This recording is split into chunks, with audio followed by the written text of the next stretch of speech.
യേശു നീ, യേശു നീ, മരണത്തെ ജയിച്ചെഴുന്നേറ്റവൻ. യേശു നീ, യേശു നീ, മരണത്തെ ജയിച്ചെഴുന്നേറ്റവൻ. എല്ലാ മുട്ടും മടങ്ങും, എല്ലാ നാവും പാടിടും, യേശു മാത്രം കർത്താവെന്ന്. എല്ലാ മുട്ടും മടങ്ങും, എല്ലാ നാവും പാടിടും, യേശു മാത്രം കർത്താവെന്ന്. യേശു നീ, യേശു നീ, മരണത്തെ ജയിച്ചെഴുന്നേറ്റവൻ. എല്ലാ മുട്ടും മടങ്ങും, എല്ലാ നാവും പാടിടും, യേശു മാത്രം കർത്താവെന്ന്. ദൈവത്തിന് മഹത്വം. 2026 വിശുദ്ധ വാരത്തിലേക്ക് നാം പ്രവേശിക്കുകയാണല്ലോ. സീനിയർ സിറ്റിസൺ പ്ലാറ്റ്ഫോമിലൂടെ നോമ്പുദിന സന്ദേശങ്ങളിൽ പങ്കാളിയാകാൻ ലഭിച്ച അവസരത്തിനായി സ്തോത്രം ചെയ്യുന്നു. അവസരം ഒരുക്കിത്തന്ന സീനിയർ സിറ്റിസൺ ഗ്രൂപ്പ് ഭാരവാഹികളോടും ചർച്ച് കമ്മിറ്റിയോടും ഉള്ള നന്ദിയും അറിയിക്കട്ടെ. ഇതിൽ വരുന്ന നോമ്പുദിന സന്ദേശങ്ങൾക്ക് കമൻറ്റ് എഴുതാൻ തുടങ്ങിയത് മുതൽ കൂടുതൽ സമയം ബൈബിൾ വാക്യങ്ങൾ പഠിക്കുന്നതിന് എനിക്ക് അവസരം ലഭിച്ചു എന്നതാണ് ഏറ്റവും സന്തോഷകരം. വിശുദ്ധവാരം എന്ന് പറയുമ്പോൾ ഈസ്റ്ററിനോട് അടുത്ത ദിവസങ്ങൾ. അതുകൊണ്ട് ഉയർപ്പിൻ്റെ പ്രത്യാശയെക്കുറിച്ചും ജയത്തിൻ്റെ ഉറപ്പിനെക്കുറിച്ചും പുതിയ ജീവിതത്തെക്കുറിച്ചും നോമ്പിൻ്റെ ഈ അവസാന നാളുകളിൽ ചിന്തിക്കുന്നത് ഉചിതം എന്ന് കരുതുന്നു. അതിലേക്കായി യോഹന്നാൻ്റെ സുവിശേഷം 11 അധ്യായം 25-26 വാക്യങ്ങൾ അടിസ്ഥാനമാക്കുന്നു. ഞാൻ തന്നെ പുനരുദ്ധാനവും ജീവനും ആകുന്നു. എന്നിൽ വിശ്വസിക്കുന്നവൻ മരിച്ചാലും ജീവിക്കും. ജീവിച്ചിരുന്ന് എന്നിൽ വിശ്വസിക്കുന്നവനാരും ഒരു നാളും മരിക്കില്ല. ഇത് നീ വിശ്വസിക്കുന്നുവോ എന്ന് പറഞ്ഞു. പ്രാർത്ഥിക്കാം. ഉയർത്തെഴുന്നേറ്റ കർത്താവായ യേശുവേ, ഇന്ന് ഞങ്ങൾ നിൻ്റെ വിജയത്തിൻ്റെ സാക്ഷികളായി നിൻ്റെ സന്നിധിയിൽ നിൽക്കുന്നു. മരണത്തെ ജയിച്ച നിൻ്റെ ശക്തി ഞങ്ങളുടെ ജീവിതത്തിലും പ്രവർത്തിക്കണമേ. ഈ വചനങ്ങൾ ഞങ്ങളുടെ ഹൃദയങ്ങളെ സ്പർശിക്കട്ടെ. ആമേൻ. നോമ്പിൻ്റെ ഈ അവസാന ദിവസങ്ങളിൽ നാം ഒരു മഹത്തായ സത്യത്തിൻ്റെ മുമ്പിലാണ് നിൽക്കുന്നത്. ക്രൂശ് അവസാനമല്ല, ഉയർപ്പ് അവസാന വാക്കാണ്. ലോകം അവസാനം എന്ന് വിളിക്കുന്നിടത്ത് ദൈവം പുതിയ തുടക്കം ആരംഭിക്കുന്നു.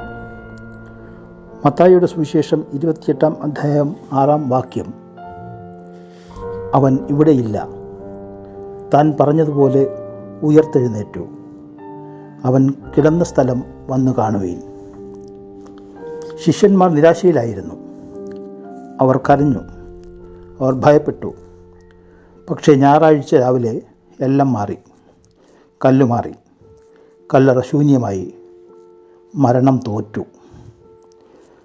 1 കൊരിന്ത്യർ 15 അധ്യായം 55 വാക്യത്തിൽ പറയുന്നു, ഹേ മരണമേ, നിൻ്റെ ജയം എവിടെ?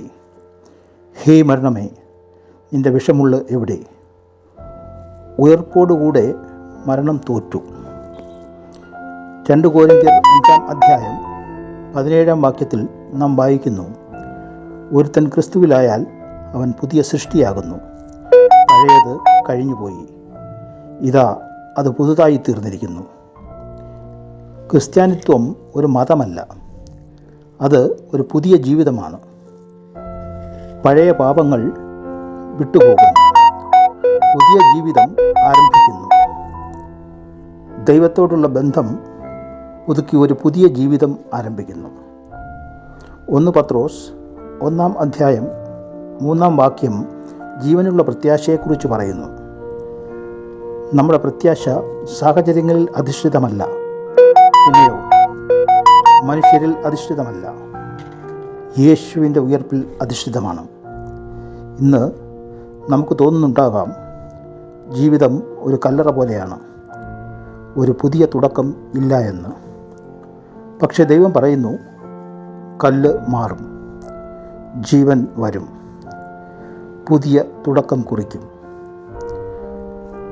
പാട്ടുകാരൻ പറയുന്നു, death is vanquished, endless is the victory, thine be the glory. 1 തെസ്സലോനിക്കർ 5 അധ്യായം 9-10 വാക്യങ്ങൾ. ദൈവം നമ്മെ കോപത്തിനല്ല, നാം ഉണർന്നിരുന്നാലും ഉറങ്ങിയാലും തന്നോടുകൂടെ ജീവിക്കേണ്ടതിന് നമുക്ക് വേണ്ടി മരിച്ച നമ്മുടെ കർത്താവായ യേശുക്രിസ്തു മൂലം രക്ഷയെ പ്രാപിപ്പാൻ അത്രേ നിയമിച്ചിരിക്കുന്നത്. ആകയാൽ നിങ്ങൾ ചെയ്തു വരുന്നത് പോലെ അന്യോന്യം പ്രബോധിപ്പിച്ചും തമ്മിൽ ആത്മീയത വരുത്തിയും പോരുവീൻ. പ്രാർത്ഥിക്കാം. ഉയർത്തെഴുന്നേറ്റ കർത്താവേ, ഞങ്ങളുടെ ജീവിതത്തിലെ ഇരുട്ടുകളെ പ്രകാശമാക്കണമേ. കല്ലറ പോലുള്ള അനുഭവങ്ങളിൽ നിന്നും ഞങ്ങളെ ഉയർത്തെഴുന്നേൽപ്പിക്കണമേ. പഴയ ജീവിതത്തിൽ നിന്ന് വിടുതൽ നൽകി പുതിയ ജീവിതത്തിലേക്ക് നയിക്കണമേ. ഞങ്ങളുടെ പ്രത്യാശ ഒരിക്കലും നശിക്കാതിരിക്കാൻ സഹായിക്കണമേ. ഞങ്ങളുടെ ജീവിതം നിൻ്റെ മഹത്വത്തിന് സാക്ഷിയായിരിക്കാൻ കൃപ നൽകണമേ. യേശുക്രിസ്തുവിൻ്റെ നാമത്തിൽ അപേക്ഷിക്കുന്നു.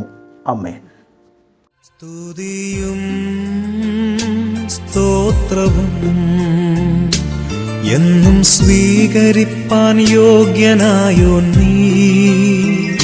സ്തുതിയും സ്തോത്രവും എന്നും സ്വീകരിപ്പാൻ യോഗ്യനായോ നീ. എല്ലാ മുട്ടും മടങ്ങും, എല്ലാ നാവും പാടിടും, യേശു മാത്രം കർത്താവെന്ന്.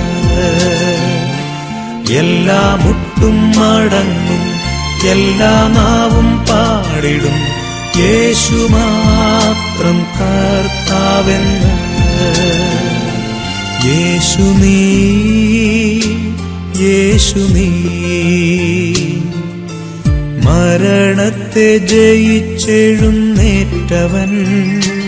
എല്ലാ മുട്ടും മടങ്ങും, എല്ലാ നാവും പാടിടും, യേശു മാത്രം കർത്താവെന്ന്.